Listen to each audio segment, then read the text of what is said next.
Y antes de presentar la primera conferencia, quiero aprovechar para eh, platicarles de dos grandes celebraciones que para mí es importante compartirlas. La primera es celebrar el trabajo de el grupo de investigación que hago parte, el CIDESE, que es el Círculo de Estudios de Cultura Escrita. Es un grupo formado en el 2013, donde un grupo de compañeras hemos estado trabajando, compañeras porque todas son mujeres excepto yo. Hemos estado trabajando en estos temas de manera eh,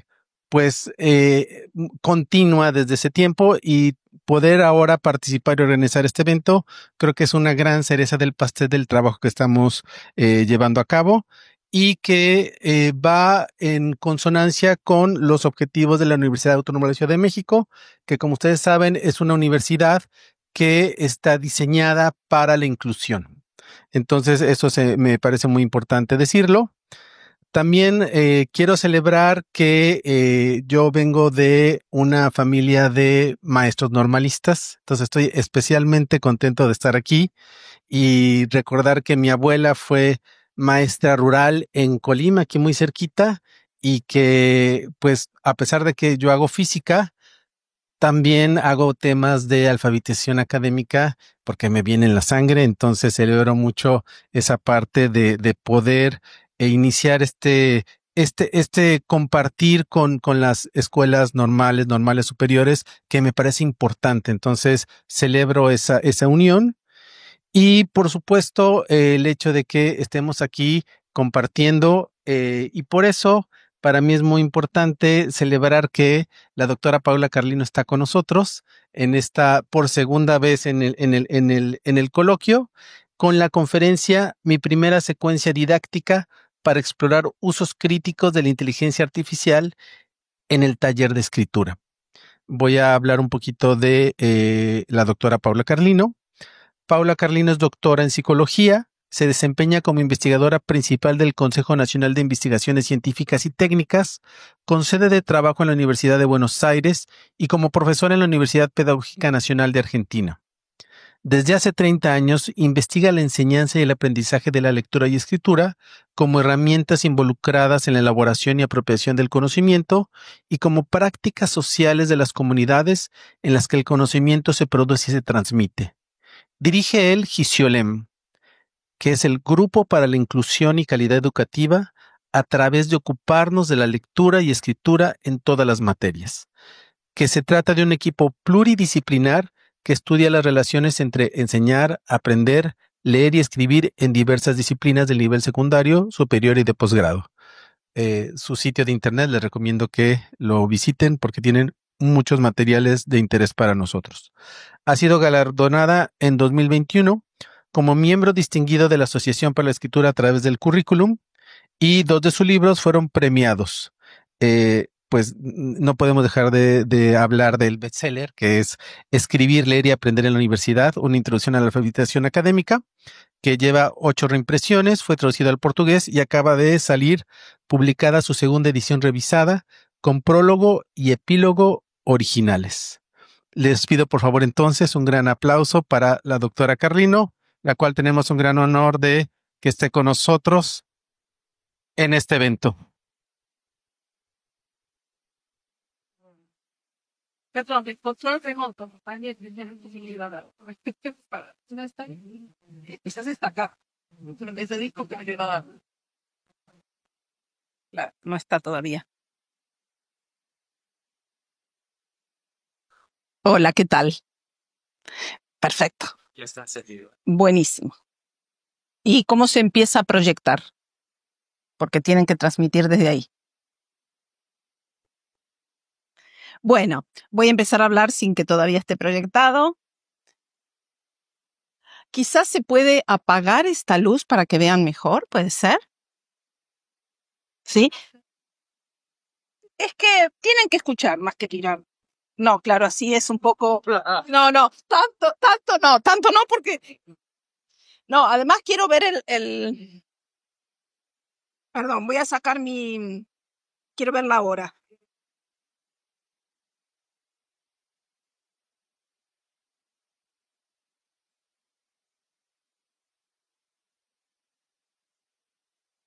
Bueno. Antes de empezar, decir que yo estoy muy contenta. Muy contenta de reencontrarme con buena parte del auditorio con quienes compartimos, discutimos, nos hicimos, yo diría, queridos hace 2 años o casi 2 años, ¿no? Con Miriam, agradezco la invitación. Nos conocemos hace más tiempo. Miriam estuvo en Buenos Aires. Con la profesora Teresa también. Nos conocimos ya cuando... Es mi segunda vez aquí en Hermosillo. Y estoy muy contenta de volver. Y a quienes no he conocido, estoy contenta de conocerlos. Entonces, bueno, yo ahora voy a compartir con ustedes algunas ideas muy en borrador. Lo tengo que decir así. Porque no es un tema del que yo soy experta. Ustedes van a decir qué cara dura, cómo es que presenta un tema del que sabe poco. Bueno, soy valiente, pero tengo que decir que no sé si hay muchos que saben mucho de este tema, porque a lo sumo saben lo que hemos aprendido. Me estoy refiriendo a la inteligencia artificial generativa, sobre todo desde el surgimiento del ChatGPT, que lleva solo 3 años, ¿sí? Entonces, es cierto, yo sé muy poco, pero otros quizás saben 2 años más que lo que yo me puse a entender este tema. O sea, bien, entonces, dicho eso, vamos a empezar. No, yo tengo que... A ver. Sí, pero yo estoy señalando para allá y hoy lo probamos.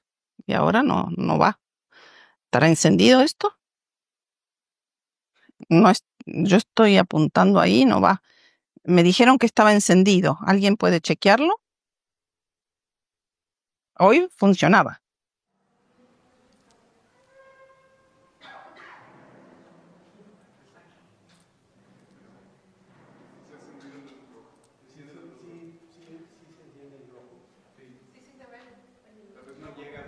Pero hoy funcionó. ¿Qué será? Porque lo probamos.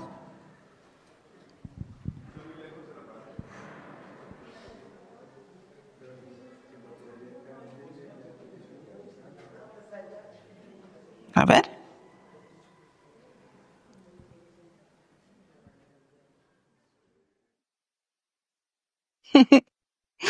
Hoy lo probamos a la mañana, ¿eh?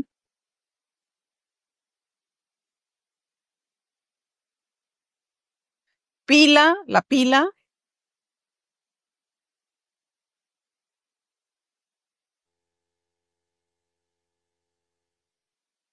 Muy bien, yo voy a ir diciendo, lo que sí va a haber que estar bien atento, porque voy diciendo, pasamos, ¿sí?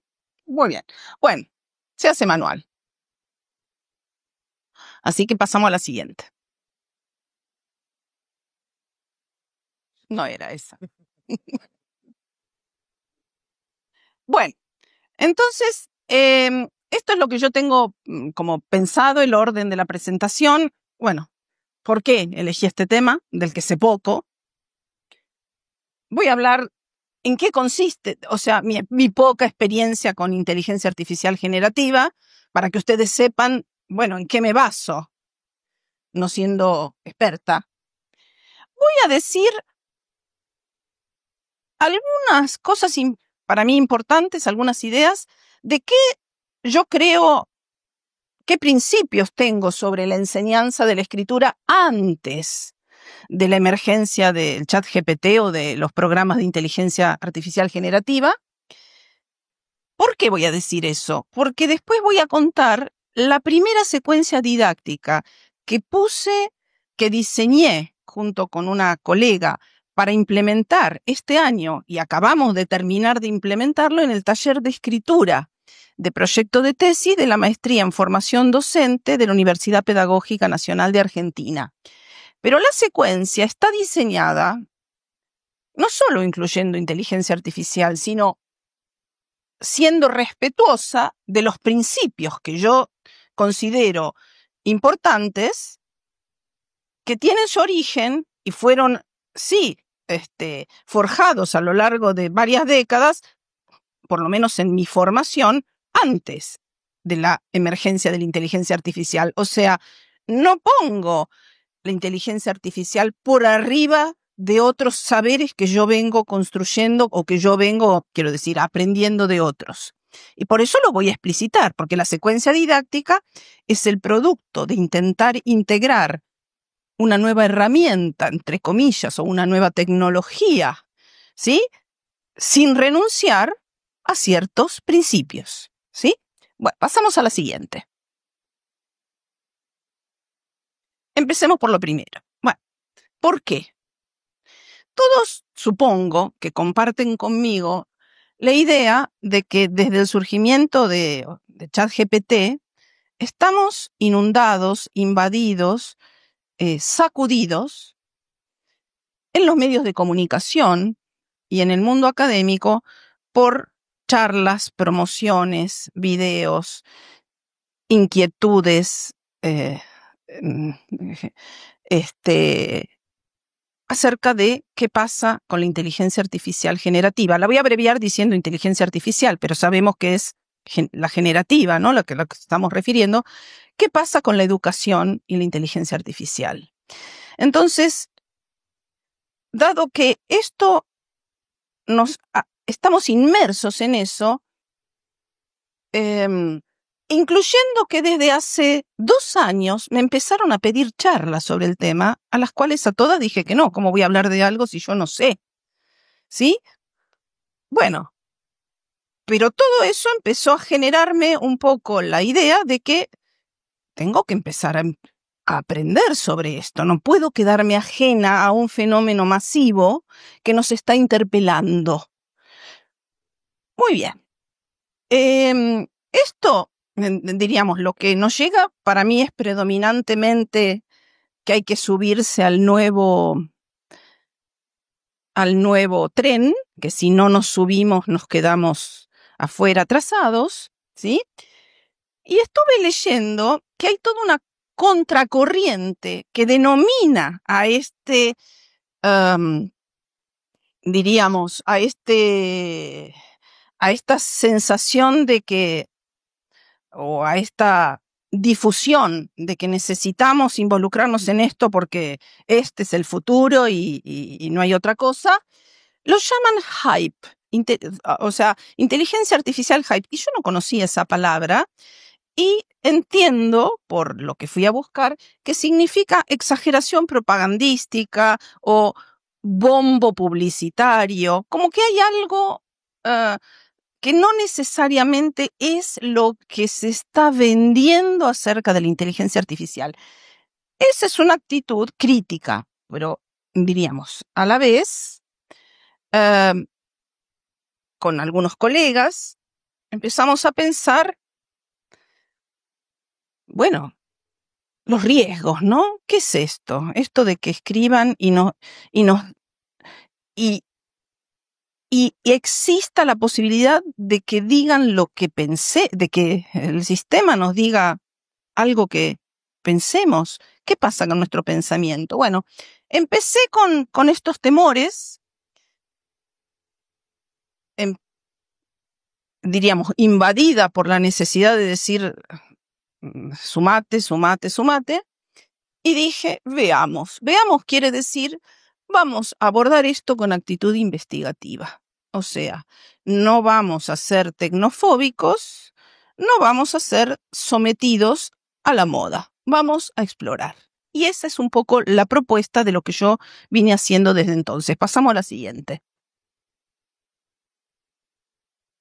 Bueno, este es un ejemplo de un artículo que apareció hace 2 meses en una revista cultural argentina, que tiene una actitud crítica, que es interesante, está escrito por cientistas sociales, ¿sí? Y en donde, justamente, acá yo no leo, dice, el ser humano está siempre a un prompt de distancia de perder su esencia, la capacidad de pensar. Y sigue desarrollando esta idea. Fíjense, estamos a un prompt de distancia de perder la capacidad de pensar. Y el artículo desarrolla esta idea.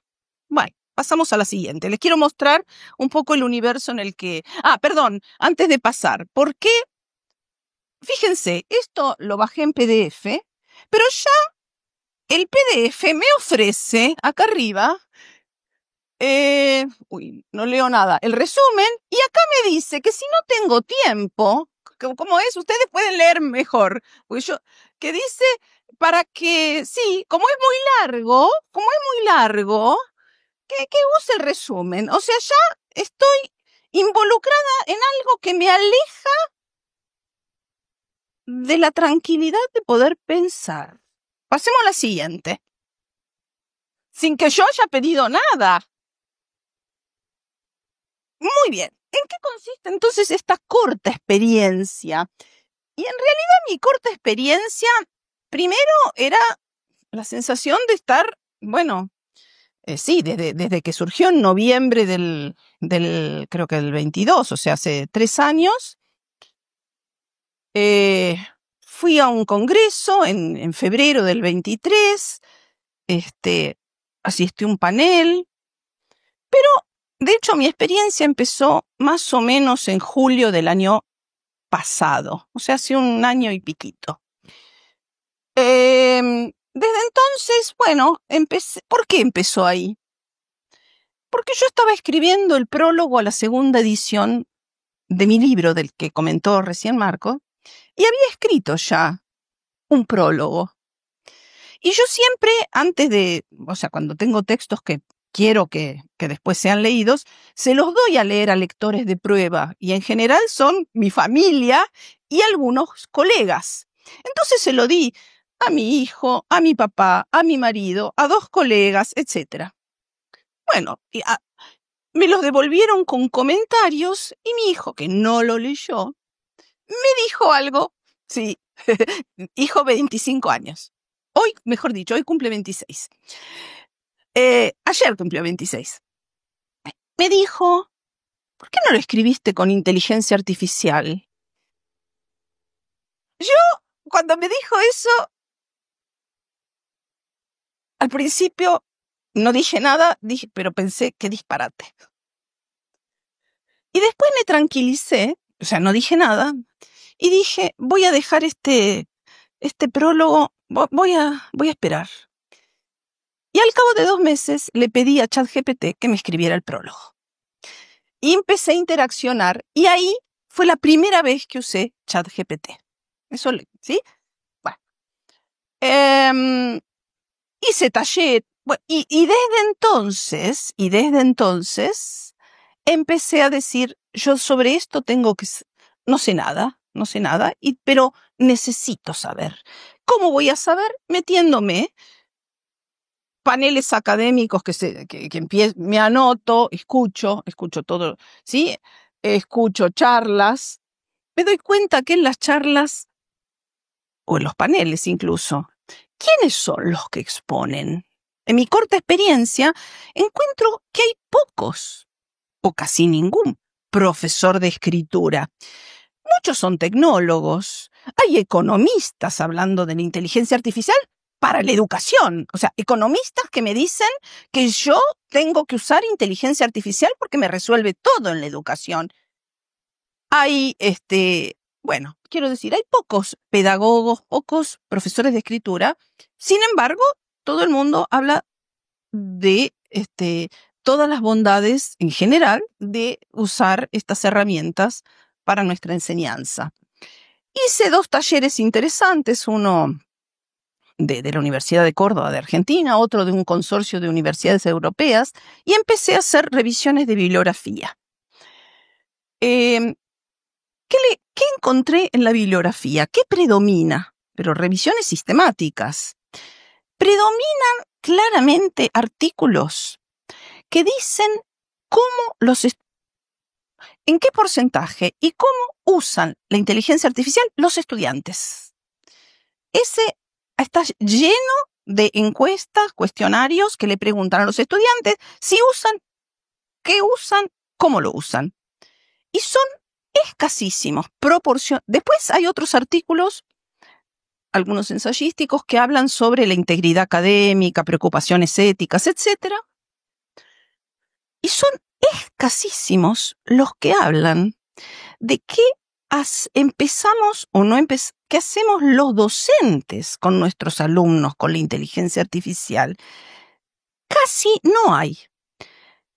Hasta ahora encontré pocos. Encontré uno mexicano, encontré uno ecuatoriano, que me pareció muy interesante, y hace poco encontré uno de la universidad o de una escuela de formación docente de Portugal, muy interesante, pero son muy pocos en comparación. O sea, ¿qué empezamos a hacer los docentes?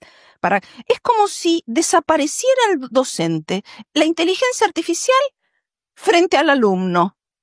Pero nosotros tenemos que tomar decisiones. ¿Cómo? ¿Para qué? Es más, podemos enseñar usos, podemos desalentar otros usos. Casi no hay eso en la bibliografía. Y también mi experiencia empezó a ser mi uso personal. O sea, además de leer pedagógicamente, bueno, yo empecé, ChatGPT por un lado, Gemini por otro, me empecé a enterar, Notebook LM es otro, empecé a ver, Perplexity es otro, Consensus es, o sea, empecé a probar poquitas cosas en algunos de estos programas.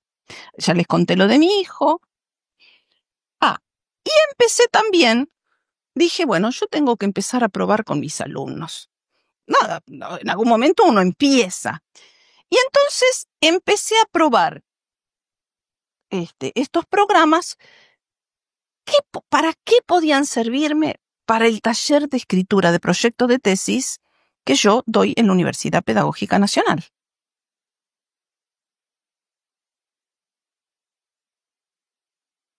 Lo que hice fue, entonces, con una colega, con Carolina Roni, que es la otra profesora del taller paralelo que hay también en la misma universidad, diseñamos una secuencia que es la que hoy quisiera comentar.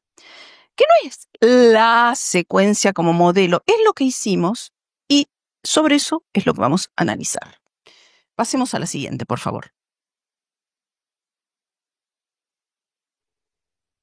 Bueno, y entonces estoy atenta a todas las noticias, me llegan en el celular Entonces, fíjense, solamente compartir. En la Argentina se anula el fallo de un juez porque se le filtró en la sentencia una frase que no tenía que haber estado. Y la frase es: aquí tienes el punto 4 reeditado, sin citas y listo para copiar y pegar. A ver, Imán, este fallo, ¿sí? Fue declarado nula. Mandaba preso a alguien. Pasemos a la siguiente. Bueno, videos. Traje 2 porque están vinculados con México, porque dije, voy al coloquio de México que escuché. Este es un profesor, en realidad, mexicano de Campeche, pero trabaja en Australia, en la Universidad de Monash. En realidad, no es pedagogo. Creo que es ingeniero informático, o sea, viene de las tecnologías. Y le escuché este video, que después les puedo compartir el link, que me pareció que decía algunas cosas que valen la pena. En Australia hay un ámbito académico interesante. Pasemos al siguiente. Acá hay todo esto es de hace 2 meses, ¿eh? O sea, son muy recientes, porque en esto es eso, un video del 2023 ya no me sirve. Este panel, ¿sí?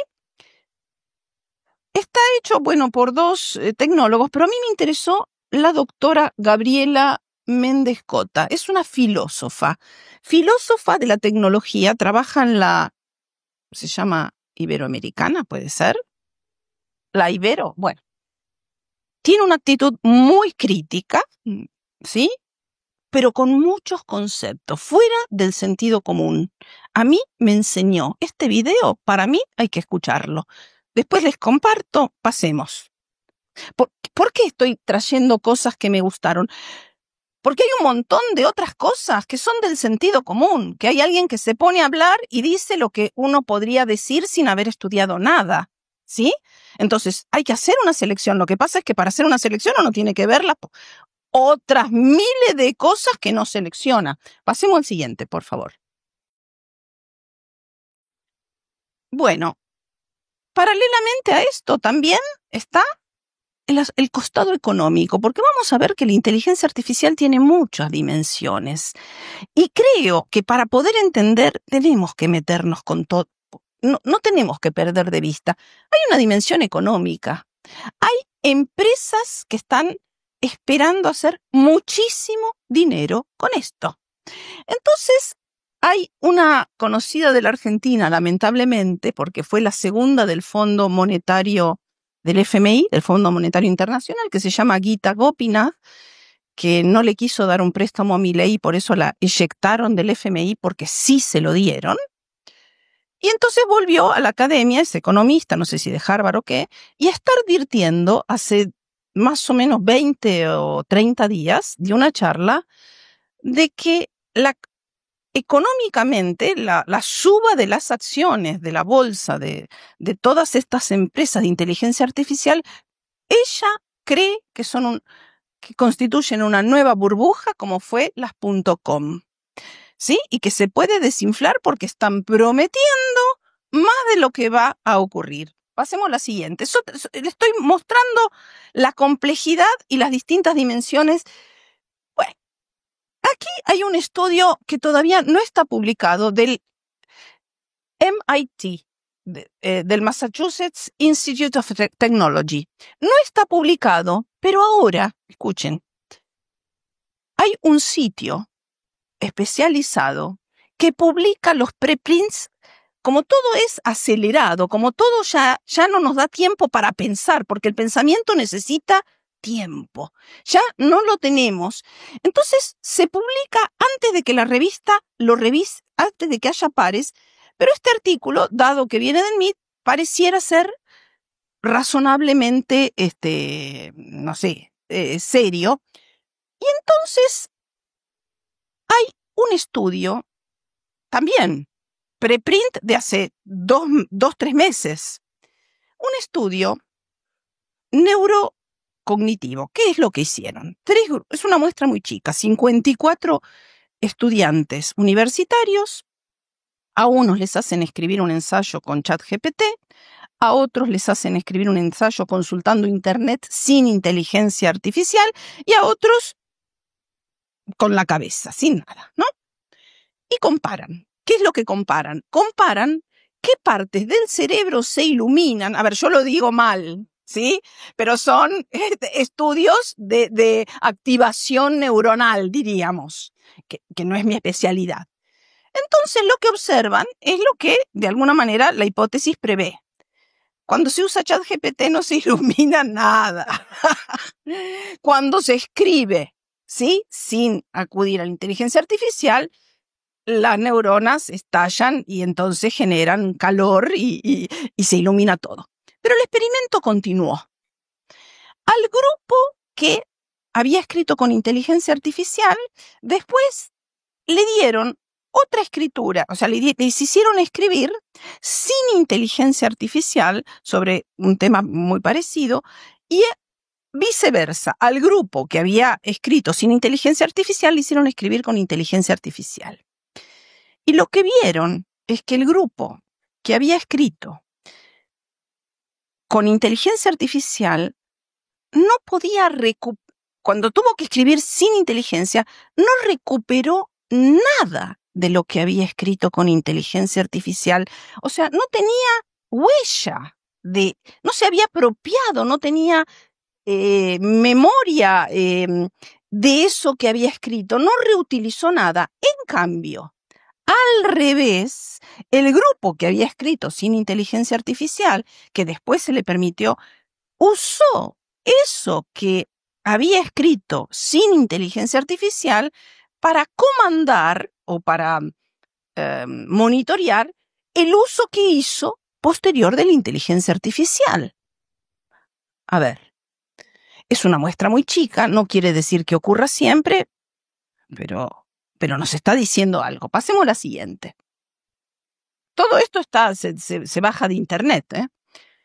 Bueno, entonces repasemos. Hay muchas dimensiones, hay muchos costados para pensar y creo que tenemos que ser conscientes de hay un costado y hay entonces muchas charlas y mucha el costado de integridad. Pero es interesante porque hay todo, las universidades están muy preocupadas, y no está mal, de si los estudiantes usan inteligencia artificial y no la declaran, ¿no? Como una falta ética. Pero hay un grupo crítico que dice, ¿cómo es que vamos a sancionar a los estudiantes si la inteligencia artificial en sí misma se está apropiando de todo un saber humano del que no está dando crédito por autorías ni está transparentando las fuentes que utiliza? Otro punto. También en Argentina hubo una noticia, no la traje, el último mes. Amazon reduce su planta en 14.000 empleados porque empieza a sustituirlos por inteligencia artificial. ¿Sí? Hay un costado laboral, hay un costado ambiental. Fíjense, incluso cuando hacemos búsquedas en Google, ¿vieron que ahora apareció Google ahí? ¿Sí? Cada vez que en Google nos viene un resumen con inteligencia artificial o usamos el modo ahí de Google, estamos haciendo un gasto de energía y de agua muy superior a que si simplemente hiciéramos una búsqueda como antes se hacía en Google. O sea, el uso de la inteligencia artificial consume energía y agua para enfriar esas máquinas. ¿Sí?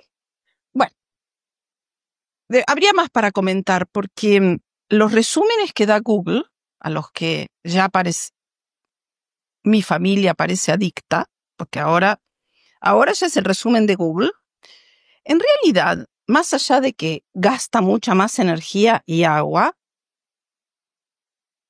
hace un proceso que antes lo hacíamos nosotros, que era la selección. Cuando nosotros consultábamos, nos daba una serie de links y nosotros, es cierto, hay links patrocinados, pero decía patrocinado, y evidentemente el algoritmo posicionaba o sigue posicionando los links en un orden que no es neutro. O sea, había una manipulación. Pero sin embargo, conservábamos todavía la potestad de discriminar en todas esas fuentes, todos esos links que aparecían, cuál queríamos consultar y por lo menos algunos podíamos hacer una selección basada en a dónde nos reenviaba ese link. Nos reenviaba a una empresa comercial, nos reenviaba a una universidad, nos reenviaba.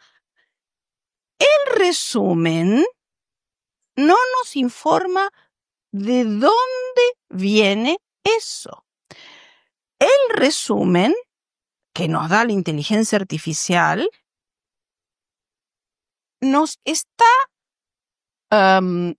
impidiendo, por decir así, por un lado nos facilita, pero a la vez, uno diría, nos impide hacer nuestra propia selección con nuestro propio criterio. no es trivial. Además de que consume mucha más energía. Costado comercial, ¿sí? O sea, hay mucho dinero en juego. Hay un costado cognitivo que tiene que ver, y este es el temor con el que incluso con mi compañera Adelaida, amiga, en la cola del teatro venía hace 1 año y medio, discutíamos, pero ¿cómo? Esta tecnología no es lo mismo que otras. ¿Qué? Ahora, ¿qué va a pasar? ¿Van a quedar totalmente colonizadas las cabezas? ¿Se va a delegar todo el pensamiento? ¿Sí? Esta cuestión de la delegación cognitiva. Y fíjense que hay estudios que ya empiezan a ver merma cognitiva, que en los estudios lo llaman deuda cognitiva. No sé por qué usan la palabra deuda. ¿Sí? Yo le pondría merma, pero bueno. Por otro lado, también hay una desigualdad que plantea esto, porque hay herramientas gratuitas y herramientas de pago. Pareciera que las de pago ofrecen muchas más cosas y son, no sé, pero limitan el acceso. Y hay un costado educativo, pedagógico, didáctico, es ¿qué hacemos los docentes frente a esto? Y ninguno de estos niveles se reduce al otro.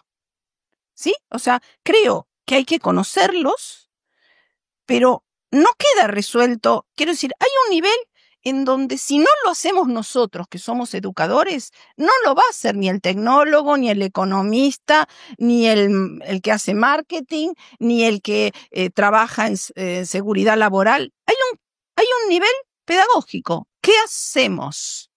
Y por eso es que hace 1 año dije, no me puedo quedar al costado. Y por eso es que soy valiente de presentar algo de lo que sé poco. La siguiente.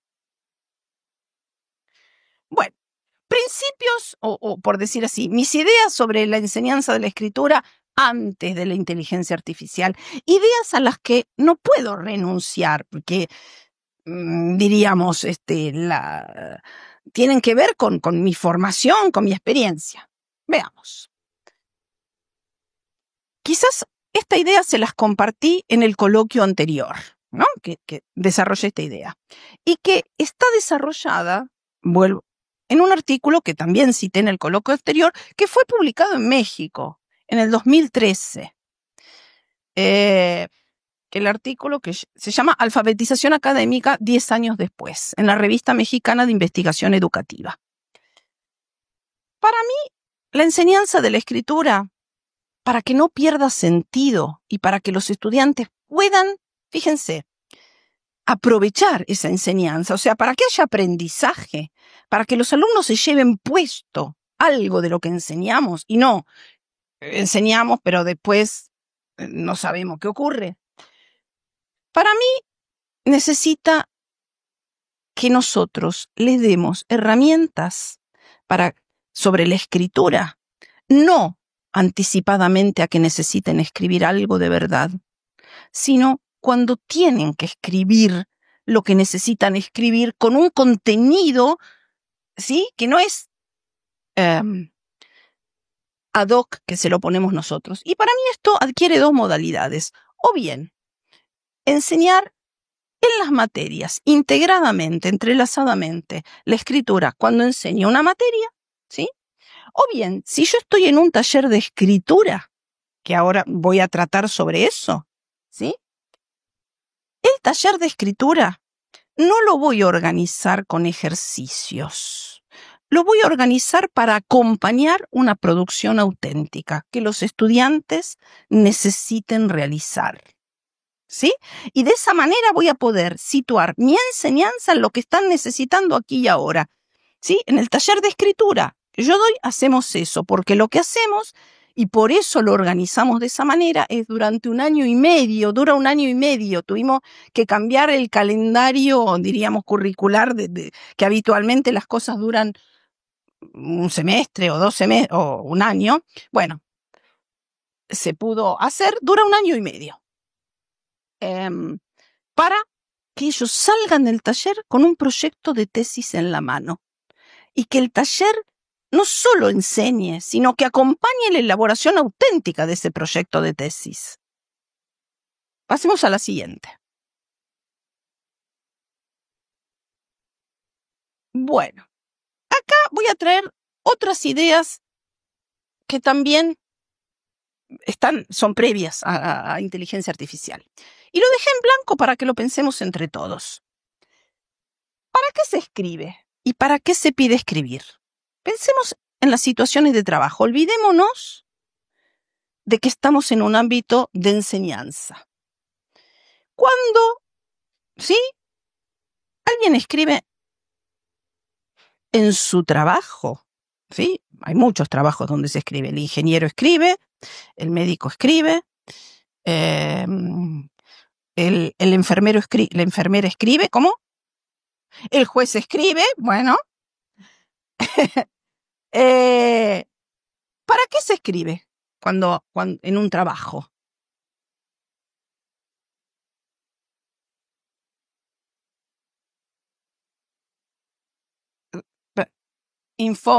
A ver, lo importante es obtener una producción, ¿sí? Obtener una producción que cumple alguna función. ¿Están de acuerdo? O sea, el producto, el que escribe para lograr un producto que cumple una función dentro de ese ámbito laboral. Muy bien. Pensemos para qué se escriben las instituciones educativas. Para ser evaluado o, muy bien, demostrar conocimiento y ser evaluado. O, supongamos, no, pero eso no el alumno, estoy pensando en los alumnos.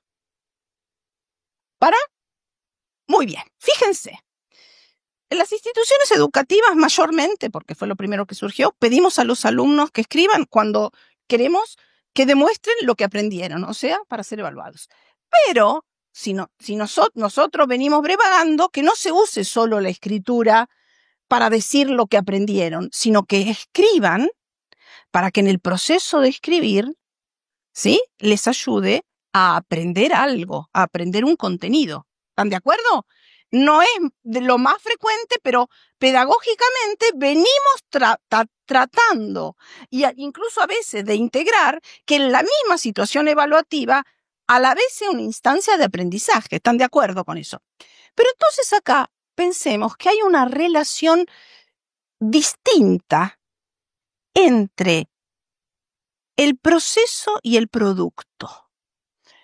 Porque en las situaciones de trabajo, lo que se busca es un producto que sirve para esa situación profesional. En cambio, en las instituciones educativas, ¿sí?, en realidad, en esta situación de aprendizaje que Mayel acaba de sugerir, en realidad, el producto no es lo importante. Nosotros queremos que escriban porque a través de la escritura estamos esperando que se aprenda algo, que la escritura les ayude a, ¿cómo decir?, darle una vuelta, a entender, a articular ideas, a relacionar ideas, que entonces la escritura no es tanto un fin en las instituciones educativas como un medio. En cambio, en el trabajo, la escritura en sí mismo es un producto como fin. Pasemos a la siguiente. Esto está conceptualizado, ¿sí?, por un autor francés que se llama Pierre Pastré. Y él toma esta idea finalmente de una idea marxista, que dice: trabajando, el ser humano transforma lo real, y transformando lo real, el ser humano se transforma a sí mismo. ¿Qué quiere decir? Que cuando nosotros damos para escribir, ¿sí?, la escritura transforma algo de lo real, genera un producto, pero en el ámbito educativo, nosotros más nos interesa que es más que el producto, que en ese proceso se transforme a sí mismo por lo que pueda aprender en el camino. Y entonces, Pastré sigue diciendo, en las situaciones naturales, o sea, fuera del ámbito educativo, la finalidad de la acción es la de la actividad productiva, o sea, lograr el producto escrito, ¿no? En el caso de la escritura, él no se refiere a la escritura. Yo utilizo, estas ideas de Pastré no están referidas a la escritura, pero yo las estoy tomando para pensar la escritura. Y la actividad constructiva, o sea, la actividad de construcción de conocimiento, no es sino un efecto, generalmente no intencional, de la actividad productiva. En cambio, en la escuela, o sea, en la universidad, es la actividad constructiva, o sea, el hecho de que los alumnos construyan conocimiento, aprendan, la que se convierte en el verdadero fin de la acción. Si nosotros hacemos escribir a los alumnos, no nos interesa ese producto, no vamos a vender, ellos no van a sacar rédito de ese producto. Y las actividades productivas, las tareas asignadas a los alumnos, no son más que medios que permiten impulsar la apropiación de una actividad constructiva. ¿Me siguen? Pasemos a la siguiente. Entonces tenemos que tener presente, ¿sí? Para después ver el uso que damos a la inteligencia artificial, ¿para qué hacemos escribir en la universidad? Porque si perdemos de vista que el uso tiene que ser la construcción de conocimiento y que el producto es solo un medio y no el fin, ¿de qué nos va a servir que con la inteligencia artificial logren el producto si se saltearon el proceso, que es lo que a nosotros nos interesa? Muy bien. Vamos, déjenme ver la hora. Bueno, voy a ir muy rápido.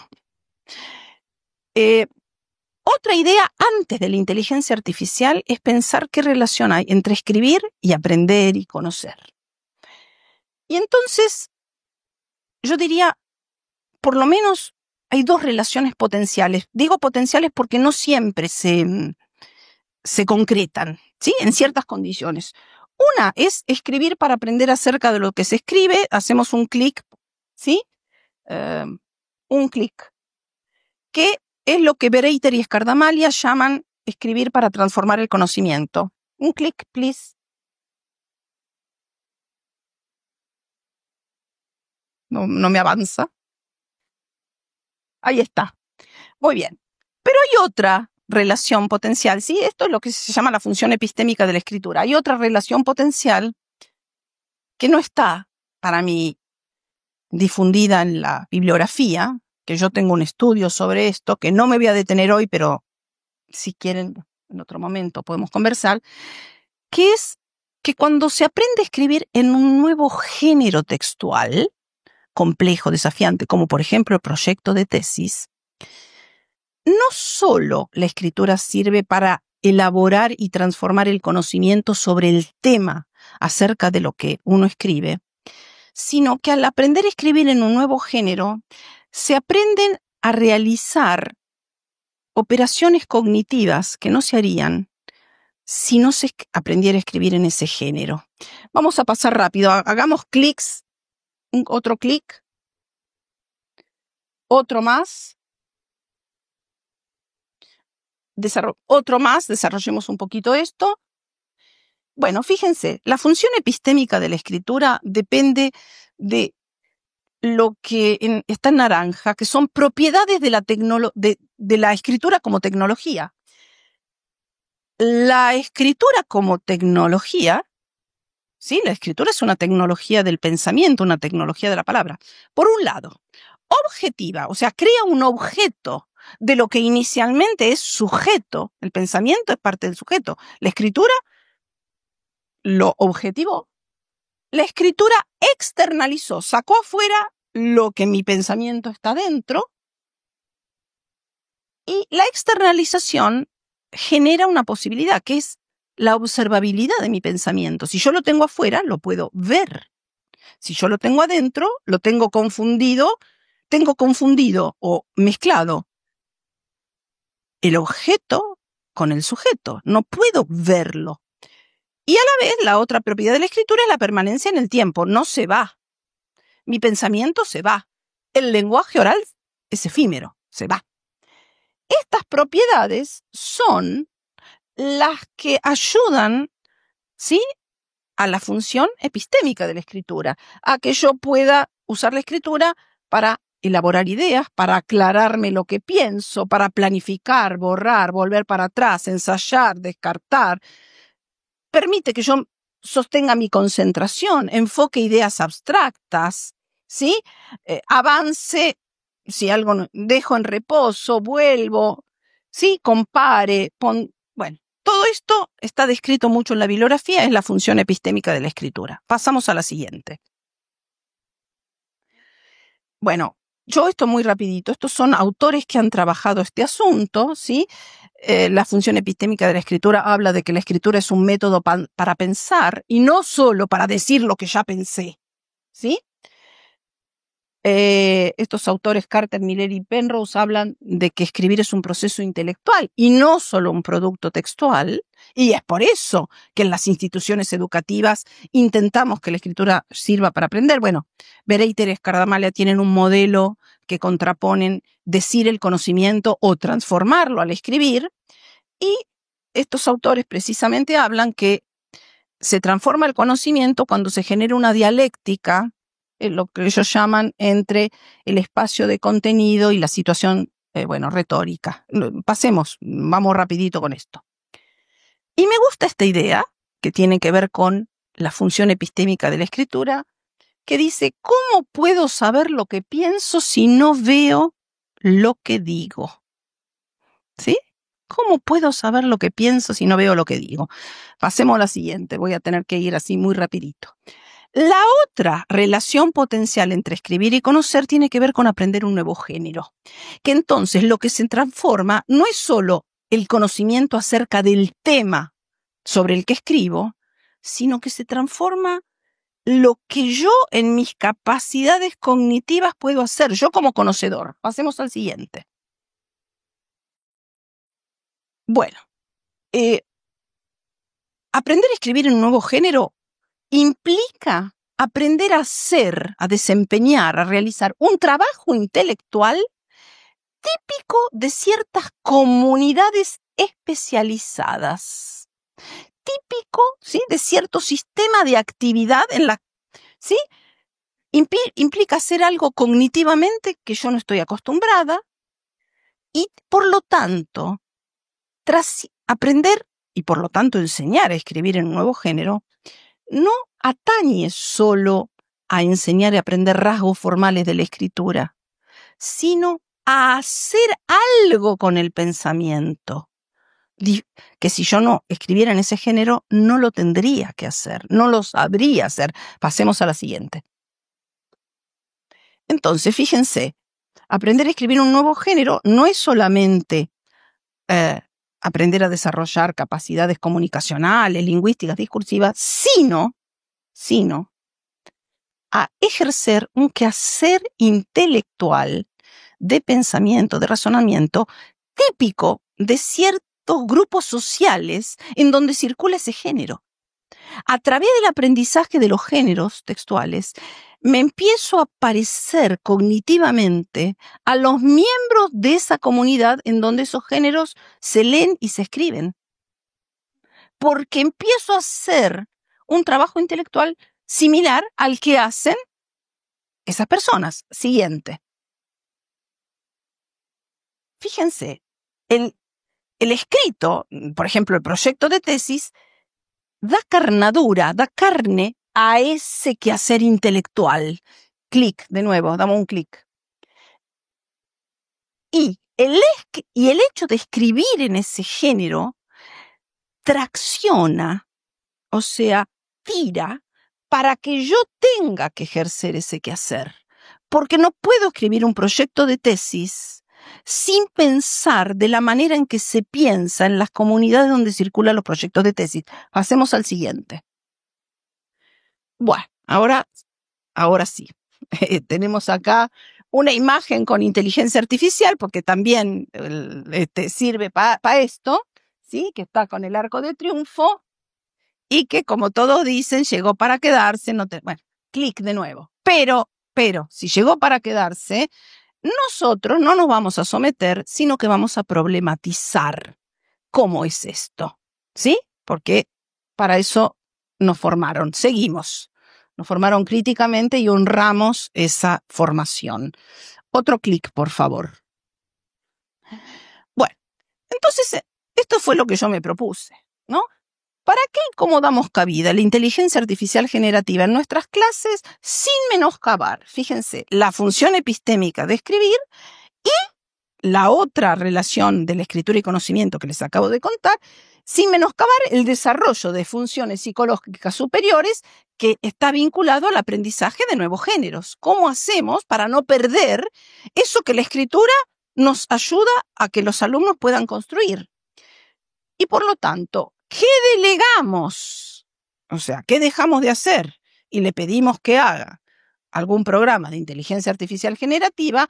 ¿Y qué otras tareas formativas preservamos porque creemos que son imprescindibles para que los alumnos aprendan y construyan, ya sea conocimiento sobre un tema o construyan capacidades cognitivas a través del aprendizaje de la escritura? Esas son las preguntas. No tengo muchas respuestas.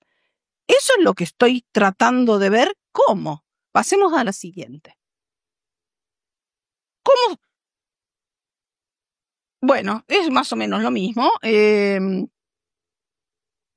Bueno, pero agrega algo. Perdón, pasamos a la de atrás. ¿Podemos ir para atrás? Ahí.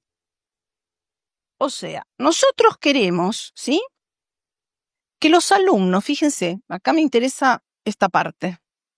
Si los alumnos no saben hacer esas operaciones cognitivas que decimos que ese quehacer intelectual, ese trabajo intelectual que el aprendizaje de un género les ayuda, ¿cómo van a controlar si la inteligencia artificial, el resultado que les da, está bueno?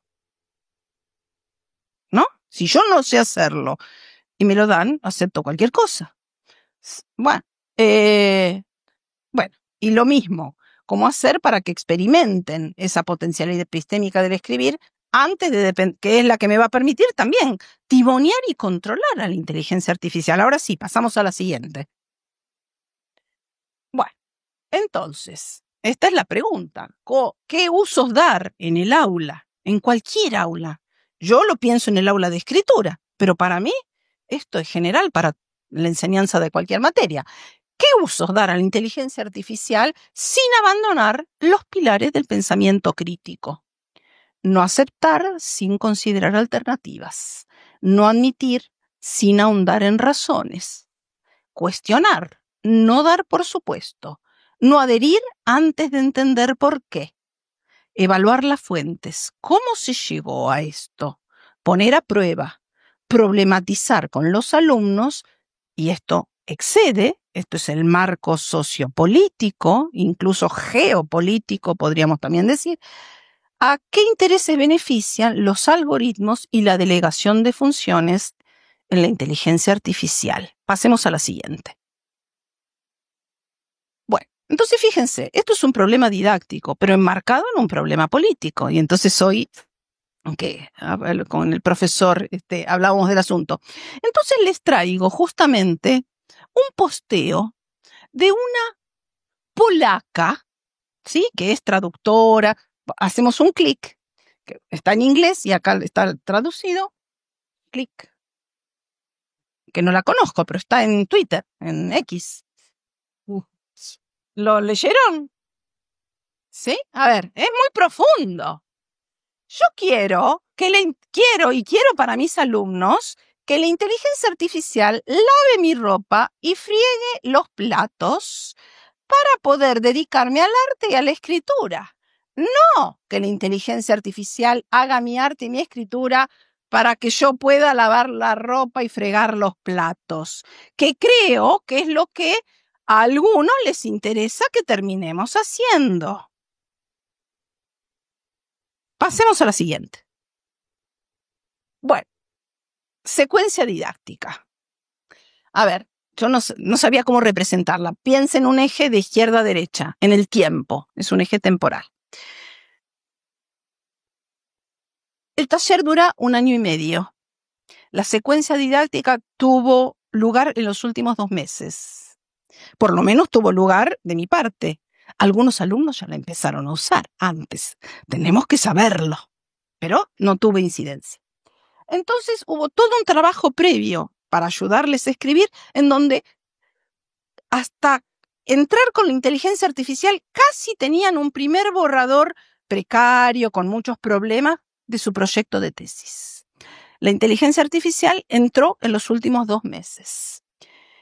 Antes de empezar, hicimos un pequeño cuestionario para preguntarles si usaban inteligencia artificial, qué programas, para qué, para entender. 95% la usaban. Nuestros alumnos, me olvidé de decirlo, son alumnos de posgrado, pero son todos profesores. A su vez, ellos, la mayoría, trabaja en escuelas normales para formar a futuros maestros o profesores. Muy bien. Entonces, pero había una disparidad, o sea, desde un 5% que nunca había usado nada, hasta algunos que decía, o sea, no era parejo, ¿sí? La usaban, pero poquito, o disparé. Entonces decidimos que íbamos a usar 2 programas. Primero, decidimos que fueran gratuitos. Nosotros trabajamos en una institución que queremos también inclusiva, con lo cual no queremos, entonces no está en nuestro radio los programas pagos. Entonces hicimos 2 videos instruccionales porque no aparecían. Por ejemplo, les propusimos trabajar con Gemini y con Notebook LM. ¿Por qué? Porque vienen en Google. Están en Google, son gratuitos, ¿sí? Y entonces hicimos 2 videos instruccionales, porque nadie había mencionado Notebook LM, la mayoría no lo conocía, Gemini sí, y explicando un poco cómo acceder a ellos, cómo empezar a usarlos. Hacemos clic. Entonces todo esto inicial, fíjense, otro clic más. Bueno, entonces propusimos 3 tareas. Una tarea de explorar libremente el uso de estos programas, ¿sí? Y postear, porque esto, es un taller híbrido con clases presenciales y virtuales y mucho uso de aula virtual, con clases por Zoom también. Entonces había que postear, bueno, la experiencia de ese primer uso exploratorio vinculado a sus proyectos de tesis para familiarizarse con estas herramientas.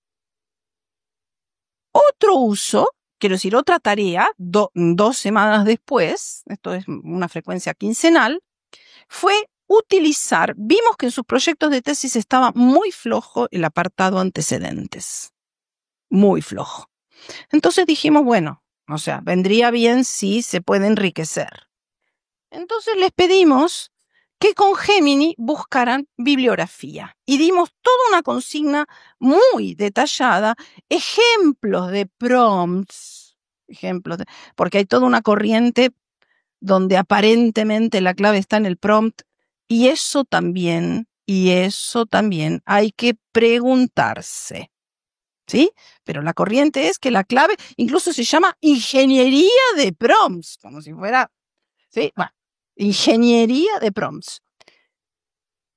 2 semanas y también postear, ¿sí? Entonces fíjense, 2 semanas después, tarea, revisar una parte de su proyecto ya escrito con Notebook LM. No sé si ustedes usaron alguna vez Notebook LM.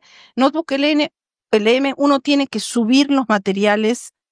Entonces, les sugerimos que subieran todas las pautas que nosotros habíamos, o sea, incluso las checklists, las rúbricas, para que subieran su proyecto, que subieran como si fueran las rúbricas, las listas de chequeo de qué tiene que tener cada apartado, y que le pidieran que revisara su proyecto a la luz de esos criterios, a ver si los reunía. Y también tenían que postear. Y al final, ¿sí? Una tarea posterior para hacer con más tiempo tiene que ver con la evaluación final de todo el taller de 1 año y medio, no solo de esta secuencia de 2 meses con inteligencia artificial, que es elaborar un portfolio donde hay una selección de producciones y una reflexión de por qué las seleccionaron, o sea, una reflexión de su proceso, etcétera. Todavía no tenemos los portfolios, porque esto tienen tiempo de hacerlo. Tenemos hasta aquí. Hacemos clic, por favor. Entonces vamos a ver ahora, más clic hasta que se llene que van a ver que de cada cosa, mejor dicho, de cada instancia, hay inicialmente una consulta que se hace en clases. Esto me olvidé decir. Como era un taller como esta es la primera vez que incluimos, les preguntamos inicialmente si querían que hiciéramos un trabajo exploratorio. Les dijimos, nosotros no sabemos muy poco, vamos a aprender con ustedes de esto. Todos estuvieron de acuerdo. Y además de postear en el foro, en clase fuimos retomando cómo les iba. Entonces fíjense que acá hay escribir, usar la inteligencia artificial para escribir o para buscar antecedentes o para revisar, pero a la vez ir reflexionando sobre lo que va ocurriendo en un foro, en clase. Esta instancia de que necesitamos hablar sobre lo que está ocurriendo compartidamente nos parece importante. Hacemos otro clic, avanzamos. Bueno, acá está lo mismo que antes, pero tratando de mostrar que hay cosas que se hacen fuera de clase, toda la columna violeta, hacemos un clic, ¿sí? Fuera de clase es lo que se hace, hacemos otro clic. Hay toda una reflexión en el foro del aula virtual, hacemos otro clic. Hay un trabajo en clase justamente en donde vamos analizando lo ocurrido y hacemos otro clic que fuera de clase, ¿sí? Se miraron los videos y después en el portfolio final. Avanzamos. Es lo mismo que, bueno, ya la de la encuesta, avanzamos de nuevo. Otra. Bueno, acá vamos a ver un posteo. Este posteo después de usar Gemini, ¿sí? Entonces esta alumna, voy a resaltar porque está muy largo, dice, estoy un poco frustrada. No me aporta, uso de Gemini para buscar antecedentes. No me aportaron nada. La mayoría de los antecedentes son inventados, no existen. Estoy perdiendo tiempo y energía en una tarea infructuosa. Cuando yo vi este posteo dije, ay, qué horror. O sea, involucré a los alumnos en algo de lo que yo no sé y es una porquería. O sea, me agarré la cabeza. Entonces, a ver, yo había probado antes y yo ya no me acuerdo porque a mí me había dado antecedentes. Y yo ya no me acuerdo, porque yo guardo los registros, si yo había chequeado que esos antecedentes fueran ciertos. ¿Sí? Yo no me acuerdo. El asunto es que me lo puse a hacer ahí. Y entonces le pido todo un prompt muy detallado que me dé la URL, que me busque antecedentes sobre uso de inteligencia artificial en clases de escritura, que me dé la URL, el nombre de la revista, etcétera. Voy a interactuar. Me da toda una lista clasificada por idioma, unas tablas maravillosas en italiano. Le pido en inglés, francés, italiano y portugués, que son las lenguas que yo puedo más o menos leer. Le pido todo. Voy a chequear y no existen. O sea, existen, la URL lleva a cualquier cosa. Eran títulos maravillosos. Eran títulos donde yo digo, wow, qué lindos trabajos. No existen, porque me lo busqué, no solo el URL, empecé a googlear por mi cuenta, o sea, hizo una compaginación de nombres de autores que sí existen, de títulos que no existen, pero que combinan, o sea, la inteligencia artificial me convidó un plato que para complacerme, porque eran maravillosos, pero totalmente fabulado. Entonces, ahí fue que le dije, me estás haciendo perder el tiempo, necesito cosas reales. Bueno, esto está estudiado, no son alucinaciones. Algunos las llaman alucinaciones.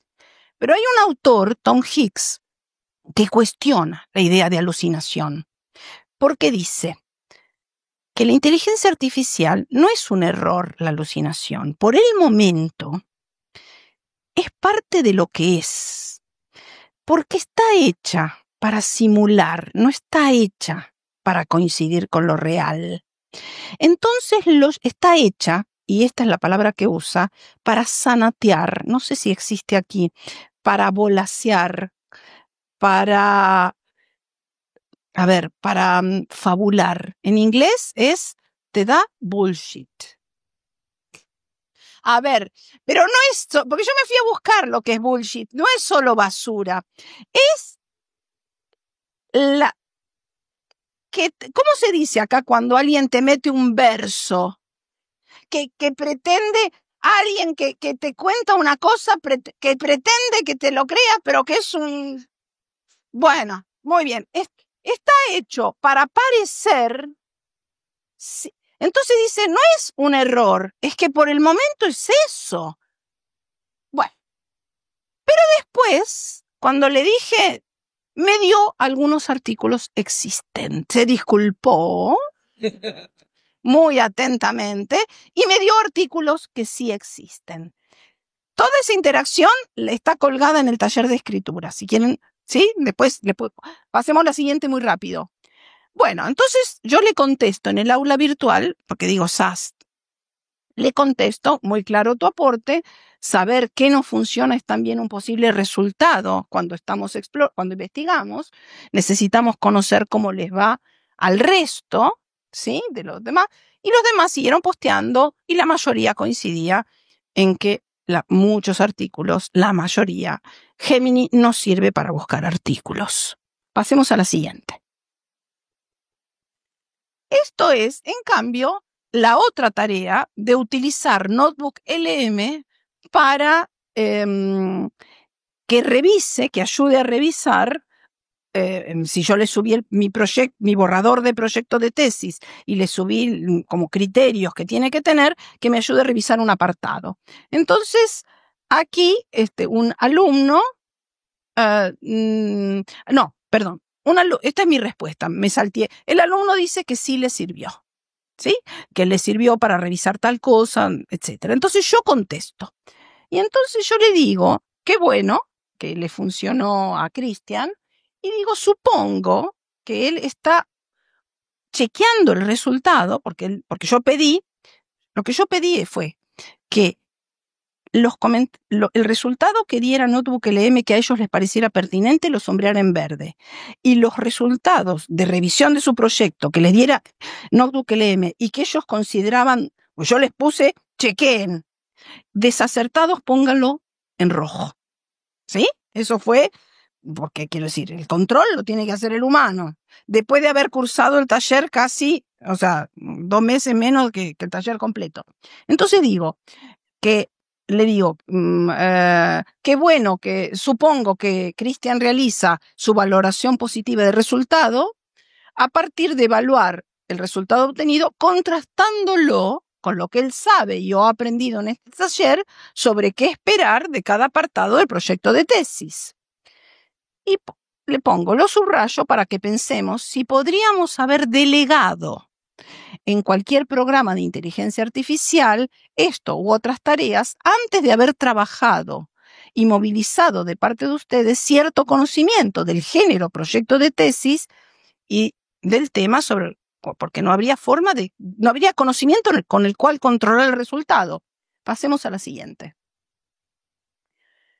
Y sigo diciendo, y acá me interesa, les comparto, les digo a los alumnos, este es el mismo posteo anterior, pero no me entraba en una diapositiva, lo que está en violeta, pero como acá no lo puedo, a ver. Esta es un grupo, porque en esto de tratar de ver quiénes publican algo que educativamente valga la pena, descubrí un grupo de la Universidad de California en Irving, que viene trabajando sobre tecnologías digitales en educación hace mucho tiempo. El investigador principal se llama Mark Warshauer, y acá les compartí a los alumnos esta frase. Para hacer que la inteligencia artificial refine eficazmente su resultado, los estudiantes deben tener cierto conocimiento de qué resultado necesitan y de lo que éste debe contener. Esto requiere de parte del estudiante conocimiento sobre el contenido y también pensamiento crítico. ¿Sí? Esto es un artículo de este año. Bueno, y después, comenté más cosas, etcétera. Pasamos a la siguiente. conclusión más que provisoria, porque quiero decir, una experiencia. 1. Necesitamos incluir la inteligencia artificial, pero con una reflexión antes, durante y después de usarla, para ir viendo con los alumnos, precisamente para ser críticos. Por otro lado, creo que sería difícil usar la inteligencia artificial sin antes haber ayudado a los alumnos a construir conocimiento sobre lo que se espera para que ellos puedan si no saben cómo es un apartado del proyecto de tesis, si no saben cómo van a promptear algo, cómo van a darle insumos, cómo van a controlar el resultado de la inteligencia artificial si no tienen conocimiento. Segundo, tenemos que pensar los docentes, por lo tanto, en qué aspecto, o sea, para qué y en qué momento de la escritura queremos ayuda de la inteligencia artificial y si la queremos sobre contenido, sobre forma, etc. Y no tenemos que perder de vista que además de la dimensión pedagógica, hay todas las otras dimensiones comerciales, geopolíticas, laborales, etc. Y eso también empezar a compartirlo con los alumnos. En el aula virtual yo les fui compartiendo artículos, lo que salía publicado de Amazon, etc. Pasemos a la siguiente, ya estamos. Y esto es para concluir y para pensar. A ver si saben de dónde es. Buenos días, dijo el Principito. Buenos días, dijo el mercader. Era un mercader de píldoras especiales que aplacan la sed. Se toma una por semana y ya no se siente necesidad de beber. ¿Por qué vendes eso?, dijo el Principito. Es una gran economía de tiempo, dijo el mercader. Los expertos han hecho cálculos, se ahorran 53 minutos por semana. ¿Y qué se hace con esos 53 minutos? Se hace lo que se quiere. Yo, se dijo el Principito, si tuviera 53 minutos para gastar, caminaría tranquilamente hacia una fuente de agua. O sea, lo que la píldora le ayudó a ahorrar. Acá terminamos. Gracias por eso.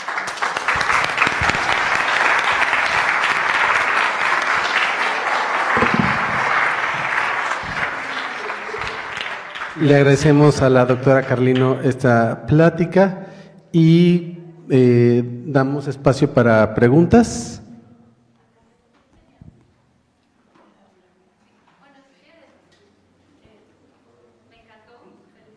Pero creo que te tienes que porque si no, no. Muchas gracias. Bueno, pues muchísimas gracias, doctora. Fue un gusto escucharla y pues quedé sorprendida. Qué buen tema la IA, pero le voy a decir el problema que hubo por ahí. Hablando de limitantes, con la IA, tiene muchas. Es una herramienta nada más.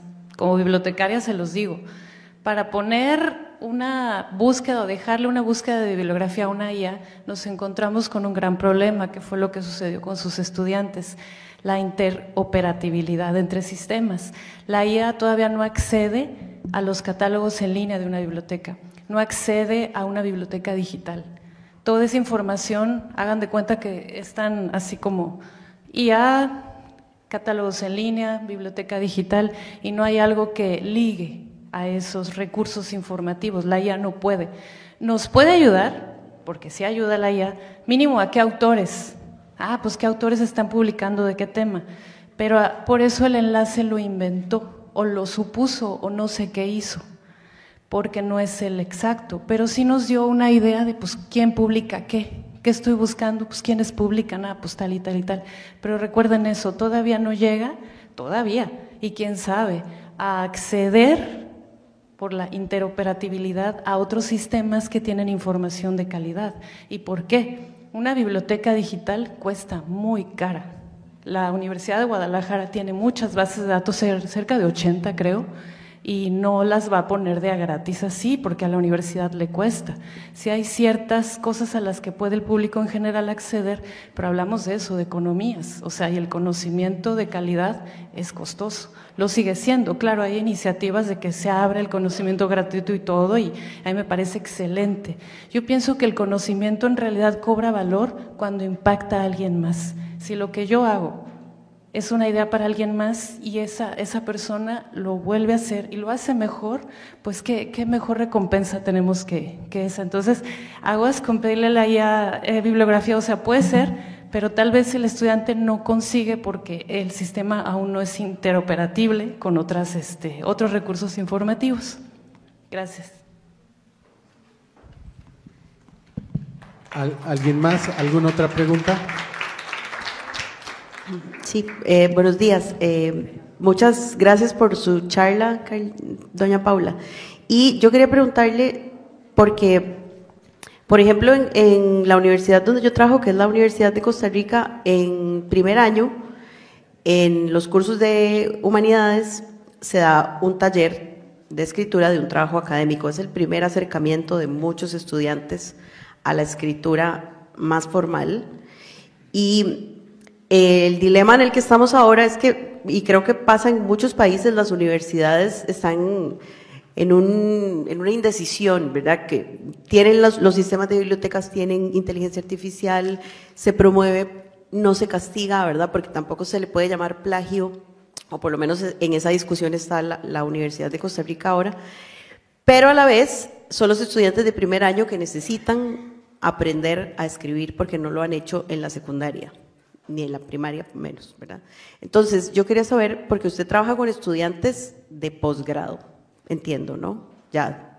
Entonces, quería saber cuál sería su posición en el caso de estudiantes de primer ingreso en la universidad, porque a mí me parece eso muy problemático. O sea, vienen arrastrando un montón de problemas de lectoescritura de la secundaria y se supone que nosotros tenemos que más o menos remediar eso, ¿no?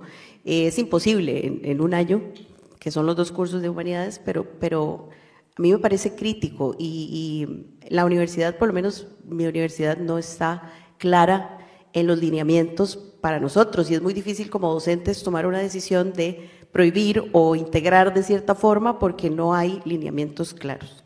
Entonces me gustaría saber qué piensa usted en casos de estudiantes así. Bueno, no sé si se escucha. ¿Sí?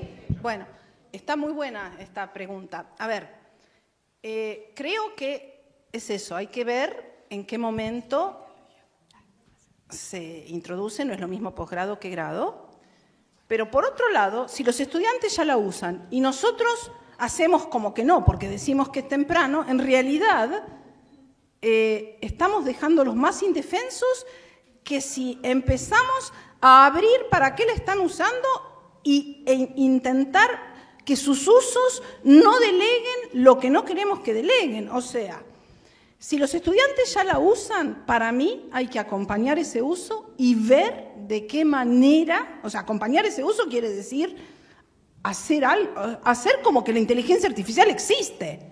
Porque si ya la usan, ¿sí? Y en cambio nosotros por decir no, estamos en el grado, no vamos a hacerlo, en realidad los estamos dejando más indefensos que si abrimos y acompañamos el uso con toda una reflexión crítica. Entonces yo creo que dado el uso masivo que estamos aprendiendo a que está ocurriendo, porque lo escuchamos de boca de los alumnos, hay miles de artículos de que los alumnos la están utilizando, aunque nos parezca temprano, creo que habría que abrir el uso, pero no es solo, me parece que las opciones no es permitir o no permitir, me parece que eso es una cosa binaria totalmente empobrecida. Primero, si lo están usando, ¿qué sería acompañar, reflexionar sobre ese uso? ¿Qué tenemos que hacer en nuestras clases? Algo tenemos que hacer, no es solo permitir. ¿Qué hacer? Todavía no lo sé, a duras penas se nos ocurrió hacer esto. A ver, quiero decir, nosotros tenemos un gran desafío como docentes, pero no darle la espalda a ese desafío es dejar más solos a los alumnos. ¿sí? Y este coloquio se llama Retos del Acompañamiento. Entonces, ¿cómo sería acompañar en un primer año de universidad donde sabemos que los alumnos lo están utilizando, pero a la vez necesitarían aprender muchas cosas? Bueno, necesitamos investigar sobre nuestra enseñanza, investigar en el sentido de explorar, de saber que no hay un conocimiento para esto, no hay un experto que nos lo pueda decir. O sea, nosotros nos tenemos que volver, entre comillas, expertos, exploradores de esto, diríamos, probar didácticamente cosas, ir compartiéndolas con colegas, intentar escribir, ¿no?, en una ponencia, presentar nuestros ensayos, cómo va siendo. Y quiero decir algo, porque hay algo que acá no aparece, pero que creo que lo que tú dices vale la pena, y que es el artículo de estos colegas de Ecuador que publicaron. Me parece que hay un costado con inteligencia artificial que no es la escritura, sino la lectura, la comprensión. Yo creo que tenemos que empezar a prestar atención, porque quiero decir, la inteligencia artificial va a poder dentro de poco escribir mejor de lo que ya lo hace muy bien, pero son textos muy trivialmente. Va a poder. La inteligencia artificial no va a poder comprender por nosotros. A ver, comprender es una capacidad humana. Entonces, me parece que el punto de ahora... A ver, incluso para valorar qué es lo que nos da como resultado, necesitamos trabajar todo lo que sea entender, el sentido. ¿Qué nos está...? A veces la inteligencia artificial me genera una frase que yo no entiendo qué quiere decir, pero tengo que posicionarme muy críticamente para poder decir no entiendo. Entonces, me parece que esto nos empieza a poner de relieve que en nuestras clases de cualquier asignatura hay que discutir con los alumnos lo que damos para leer, más que antes. No hay que dar por sentado ninguna comprensión de nada, no hay que dar por sentado ningún resultado de la inteligencia artificial. Quizás termine escribiendo por muchos, pero comprendiendo no va a terminar. No se cede la comprensión es inherentemente humana. Podemos llegar a delegar la escritura. Comprender ocurre en cada uno, no se delega. Y el estudiante que no comprende se volvió preso de la inteligencia artificial. Entonces, me parece que nos abre al tema de que entender lo que damos para leer, entender el resultado de la inteligencia, discutir sobre eso, no tener vergüenza de decir, no entiendo esto, porque creo que lo crucial es entender ahora, me parece. Muchas gracias. Vamos a dar paso a una última pregunta. Hola, buenas tardes, creo, ¿no? Ya.